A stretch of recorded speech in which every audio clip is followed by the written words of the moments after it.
ரவா தோசை. இப்போ வாங்க ரவா தோசை எப்படி பண்ணலான்னு பார்க்கலாம். அதுக்கு நான் இங்கே ஆனியன் பொடி பொடியாக கட் பண்ணி வச்சுருக்கிறேன். பாருங்கள், இந்த மாதிரி ரொம்ப நைஸாக கட் பண்ணிக்கோங்க. அடுத்தது வெங்காயம், பச்சை மிளகாய், கொத்தமல்லி தழை, சீரகம், மிளகு, இஞ்சி பொடியாக கட் பண்ணது, முந்திரி இதெல்லாம் வச்சுருக்கேன். இங்கே நம்ம அரிசி மாவு 2 கப் எடுத்துட்டோம்னா வெள்ளை ரவை 2 கப் எடுத்துக்கோங்க.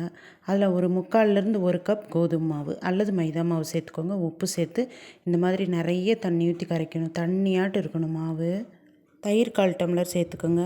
இது மாதிரி நல்லா கலந்து விட்டுட்டு பாருங்கள், இந்த திக்னஸில் இருக்குது. நம்ம கொஞ்சம் நேரம் மூடி வச்சிடலாம். அரை மணி நேரம் புளிக்கட்டும். இப்போ பாருங்கள், இவ்வளோ கெட்டியாயிருச்சு. திரும்ப கொஞ்சம் தண்ணி ஊற்றிக்கலாம். ஓகே, இப்போ சுடுறதுக்கு தயாராகிருச்சு ரவா தோசை மாவு.